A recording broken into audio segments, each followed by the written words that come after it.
Madame la Présidente, vous dirigez l'Union européenne féminine depuis 2013, fut fondée à Salzbourg en 1953. Comment définiriez-vous les objectifs et l'action de cette institution soixantenaire? En fait, l'Union européenne des femmes, l'European Union of Women, est une organisation non gouvernementale, une ONG.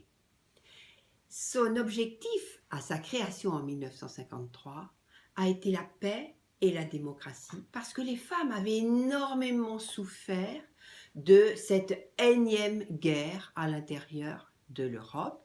Et Lola Solar, une Autrichienne, a voulu que une ONG, c'est-à-dire la société civile, s'empare de cet objectif double, la paix et la démocratie.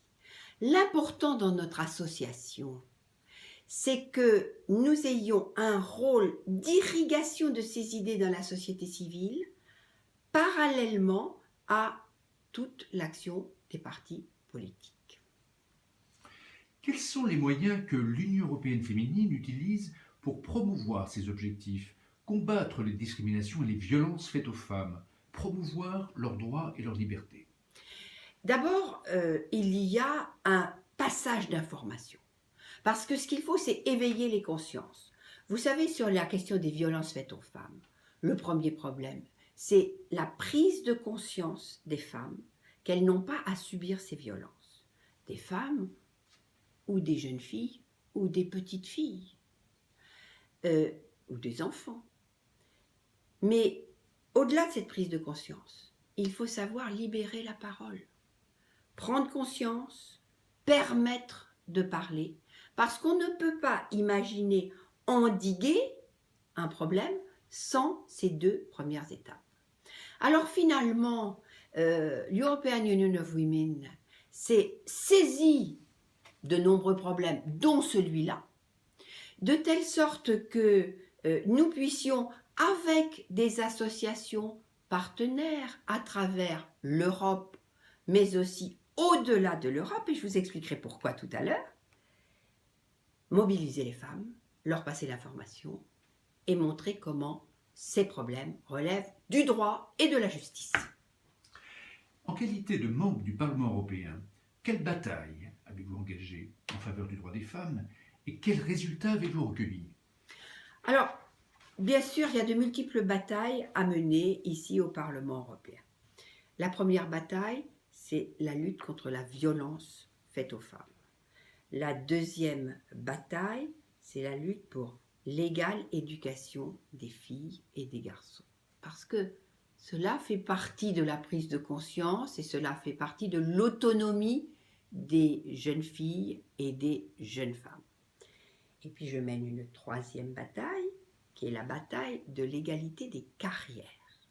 Alors vous allez me dire, comment? Vous ne vous occupez pas de l'égalité des salaires? Je vais vous dire une chose très simplement. J'ai commencé par me battre sur l'égalité des salaires. Parce qu'il faut vous dire qu'à poste égal, à compétence égale, une jeune femme, dans les 28 États membres en moyenne, est embauchée à un salaire de 19% inférieur à celui d'un homme. Mais à la fin de leur vie professionnelle, l'écart s'est creusé.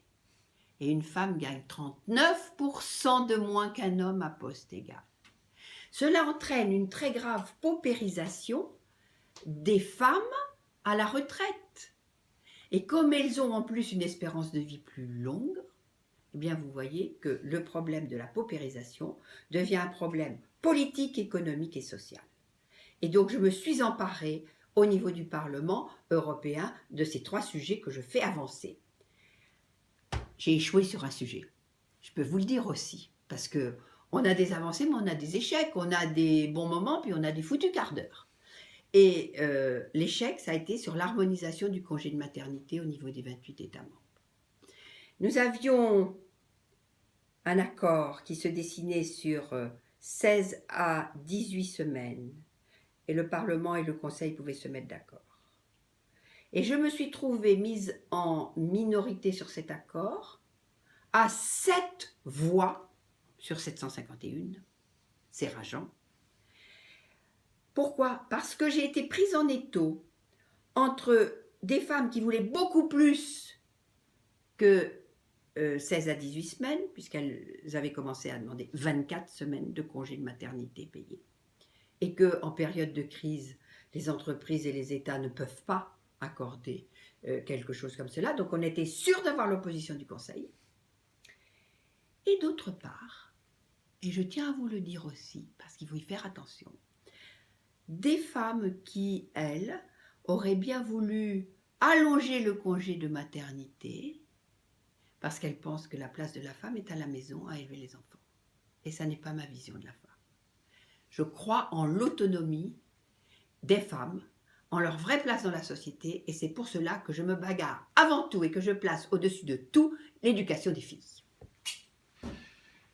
L'article 2 de la Charte européenne des droits fondamentaux garantit l'égalité entre les citoyens, la tolérance, la justice et la solidarité. Comment évaluez-vous la stratégie de l'Union européenne pour l'égalité entre les femmes et les hommes après 2015 ? Écoutez, je pense que sur ce point-là, l'Union européenne a une voie à mener, un objectif à tenir absolument. Elle ne doit rien lâcher. Pourquoi ? Parce qu'il y a aujourd'hui des inégalités flagrantes à l'intérieur de l'Union européenne. Vous voulez que je vous donne un exemple qui touche toutes les familles ? Le problème du cancer du sein, qui affecte beaucoup de femmes. En France, il y a des examens tous les 2 ans, à partir de 50 ans jusqu'à 70 ans, pour voir, pour dépister éventuellement le cancer du sein. En Suède, c'est tous les ans, pas tous les 2 ans, à partir de 40 ans, jusqu'à la fin de la vie. Et en Bulgarie, c'est jamais. Alors, comme vous le disiez, moi je me réfère à la Charte des droits fondamentaux, à l'égalité des citoyens. Et donc, un citoyen bulgare égale un citoyen suédois égale un citoyen français. Eh bien, pour moi, la femme suédoise, la femme française et la femme bulgare devraient avoir le même droit au dépistage. Voilà l'exemple que je voulais vous donner. Et je crois que tout le monde peut y être sensible. Le 18 avril 2015 à Varsovie, vous étiez réélu président de l'Union européenne féminine. Peu après, bien que la parité dans les hautes instances politiques soit inscrite dans la loi de nombreux pays, dont la France, pourquoi déclariez-vous que la participation des femmes à la vie politique reste un défi ? Bien sûr, ça reste un défi, c'est la participation des femmes à la vie politique. Pourquoi ? Parce que quand je vois tous les partis politiques à l'échelle européenne, qu'ils soient de droite ou de gauche, c'est quand même un milieu qui reste encore essentiellement masculin. Même si nous notons des progrès. Et en tous les cas, au niveau du Parlement européen. Je dois dire que j'ai fait de la politique au niveau national, j'ai fait de la politique locale, je fais de la politique au niveau européen. C'est vraiment l'espace européen où je me sens le plus à même de pouvoir faire mon mandat sans qu'on me donne l'étiquette femme. Vous savez, ici au Parlement européen, ce qu'il faut, c'est travailler, faire son travail. Bosser, faire avancer les dossiers, faire avancer les directives. Et moi, je fais beaucoup de législatifs. Mais au niveau national, c'est beaucoup plus difficile de percer. Et bien sûr, dans les instances politiques nationales, de droite comme de gauche, les hommes sont prépondérants. Et prépondérants dans les décisions. Ah, faut-il encore prendre toujours les bonnes décisions ? Et parfois, le regard des femmes est un regard qui équilibre les choses. Et puis, je cite souvent aussi 2 choses qui me semblent fondamentales. Aujourd'hui, 61% des diplômés au niveau européen sont des filles. Comment se priver de cette énergie ? Comment se priver de cette matière grise ? Et l'autre question, sur laquelle je voulais attirer votre attention. Regardez un pays comme le Japon. Qu'est-ce qu'il fait pour sortir de la crise économique? Alors que ça n'est pas sa culture, il ouvre l'économie, il ouvre les postes à responsabilité, il ouvre la place de la femme dans la société. Voilà. Si le Japon est capable de le faire, alors l'Europe doit être capable de le faire. L'Union européenne féminine est présente dans 18 pays européens. Elle a le statut d'observateur au Conseil économique et social des Nations Unies, à New York, Vienne, Genève, d'observateur au Conseil de l'Europe, et dispose d'une commission aux affaires internationales. Pourquoi cette ouverture internationale de l'Union et quel est le sens de la signature le 5 mars 2014 d'un protocole entre l'Union européenne féminine et la Ligue des femmes juristes de la République du Tadjikistan sous les auspices de la plateforme européenne pour l'état de droit en Asie centrale? Votre question est magnifique, parce que je suis sûre que beaucoup de femmes se la posent. Pourquoi l'EUW, European Union of Women, va faire des actions en dehors de l'Europe alors qu'il y a déjà tant à faire en Europe? Eh bien écoutez, la réponse, elle est sur vos écrans de télévision tous les soirs. C'est qu'aujourd'hui, il ne peut pas y avoir de réponse intra-européenne qui ne prenne pas compte de la situation hors Europe.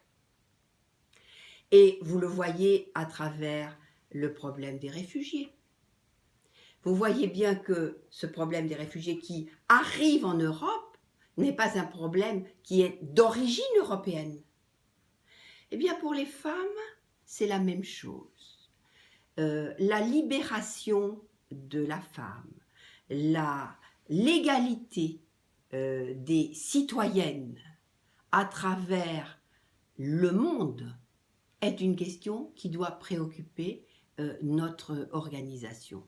Pourquoi notre ONG s'est particulièrement sensibilisée et investie? Et j'en suis ravie parce que c'est une action absolument magnifique sur cette plateforme.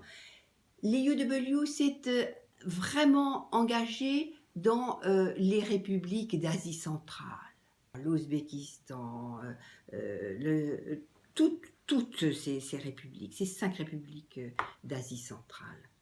Pourquoi? Mais parce que après la déstabilisation de la chute du régime soviétique dans les années 90, évidemment, la place des plus démunis, des plus pauvres, des plus fragiles s'est trouvée complètement menacée. Et donc aujourd'hui, c'est de notre devoir d'aller stabiliser ces sociétés par la stabilisation de la place de la femme dans la société. C'est simple. Et donc, si nous ne savons pas faire ça, alors c'est notre propre société européenne qui sera déstabilisée.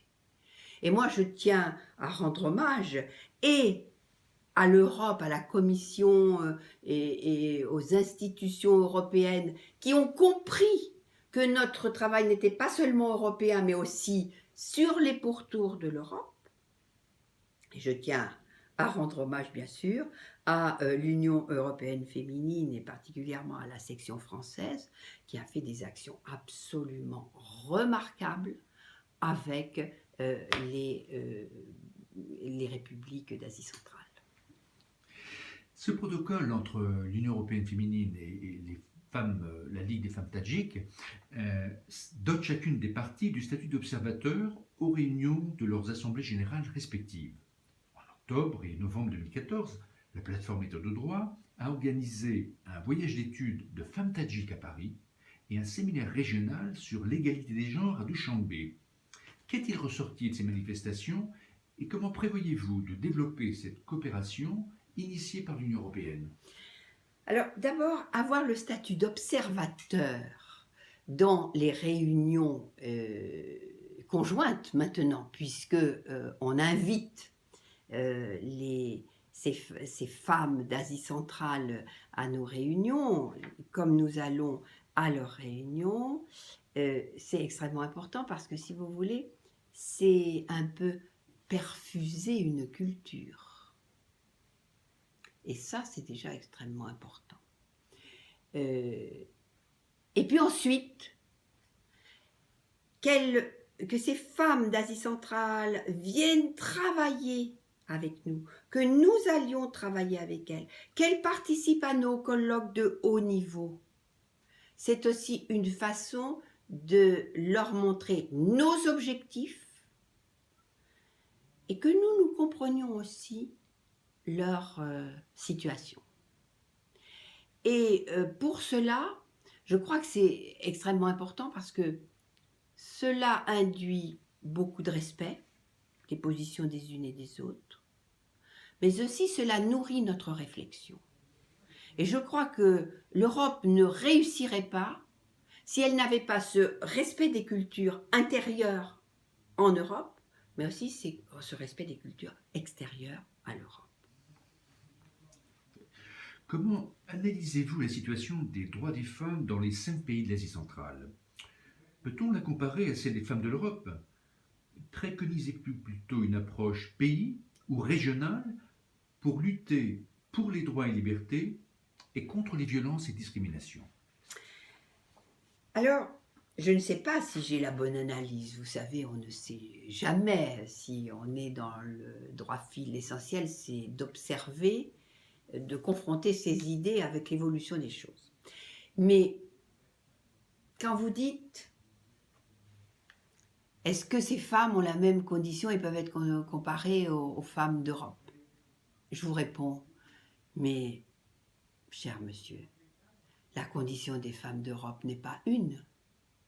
Il y a des conditions différentes en Europe et justement, mon travail est de faire converger vers le haut la situation des femmes d'Europe. Et donc, avec les femmes d'Asie centrale, nous sommes dans la même logique de faire converger, tirer vers le haut, améliorer. Il n'y a pas de modèle parfait. Moi, j'ai fait une étude à travers les 28 États membres sur la situation des femmes, sur un certain nombre d'items, sur le travail, sur les gardes d'enfants, sur l'accès à la formation, mais aussi sur les carrières, sur les critères d'embauche en Europe. Eh bien, moi, je vous dirais, il n'y a pas de modèle parfait. On a beaucoup de travail à faire partout. Et finalement, c'est un plus pour les femmes européennes que de savoir se déporter vers les femmes d'Asie centrale et de voir ce qu'elles aussi doivent faire et comment on peut le faire ensemble. Donc, beaucoup de modestie, mais ce vraiment à quoi je crois dur comme fer, c'est que si on le fait ensemble, notre diversité sera une force supplémentaire. Et c'est la raison pour laquelle je pousse l'Europe à avoir toujours ses actions extérieures et ce regard extérieur. Les programmes, justement, les programmes d'appui de l'Union européenne et d'autres bailleurs de fonds dans la région sont nombreux, qui ciblent différentes catégories de citoyens vulnérables, personnes déplacées, mères de familles abandonnées, personnes âgées, isolées en milieu rural, trafic d'êtres humains, etc. La plateforme État de droit s'appuie sur la société civile des pays d'Asie centrale comme partenaire. Quelle priorité donneriez-vous à la plateforme dans son action au bénéfice des femmes et de la société en Asie centrale? Vous savez, dans les choix d'action politique, il faut d'abord croire à ce qu'on fait pour réussir. Et moi, ma réponse sur l'engagement que nous devons avoir auprès des femmes d'Asie centrale correspond évidemment à mon prisme d'action, parce que j'y crois dur comme fer. Et donc, quel est notre objectif? Le premier objectif, c'est de lutter contre les violences faites aux femmes. Pourquoi? Parce que nous sommes là, non pas seulement dans la sphère publique, mais aussi nous pénétrons la sphère privée. Et pénétrer la sphère privée, c'est là que tout se passe, et vous allez voir pourquoi. Parce que c'est la sphère cachée des choses. Et cette sphère privée, nous devons l'amener sur la place publique avec une justice, une législation qui permette de protéger les femmes, y compris dans la sphère privée. Et ça, c'est vraiment l'optique, l'action politique de l'Union européenne des femmes, de notre ONG. Et le deuxième volet de notre engagement, c'est l'éducation des filles. Parce qu'il n'y a pas d'autonomie sans éducation et il n'y a pas d'autonomie sans profession. Donc éducation et professionnalisation des filles. Et à travers ces deux leviers, c'est tout un changement de la société. Justement, quels sont à votre avis les obstacles à l'efficacité et à la durabilité de notre coopération dans ce domaine? Ce que je crois vraiment pour l'action européenne dans les républiques d'Asie centrale, c'est à la durabilité des programmes. Ces actions, que ce soit contre les violences faites aux femmes, que ce soit pour l'éducation des filles, et tout ce qui va, et tout ce qui bourgeonne autour de ces deux axes, ne sont pas des actions ponctuelles. Parce que derrière ces objectifs, c'est un changement culturel qui est en marche. Et ce changement culturel, les femmes d'Asie centrale y ont totalement droit. C'est pour ça que c'est important qu'elles viennent aussi en Europe. Elles y ont droit. Et c'est notre devoir d'Européens que de reconnaître ce droit-là dans les sociétés d'Asie centrale. Et donc, je prêche pour que l'Europe comprenne que ce sont des actions de fond, que ce sont des actions dans le temps. Vous savez, je suis historienne de l'histoire des femmes. Et il y a quelque chose que je voudrais vous dire. N'imaginez pas que l'histoire des femmes est une construction régulière en constante progression. Il y a des périodes où la femme dans la société a une place importante. Et puis il y a des périodes de régression. La crise économique que nous vivons au niveau mondial est une période de régression de la place des femmes dans la société. Alors il ne s'agit pas de féminisme, il s'agit d'une réalité politique, économique, sociale, humaine.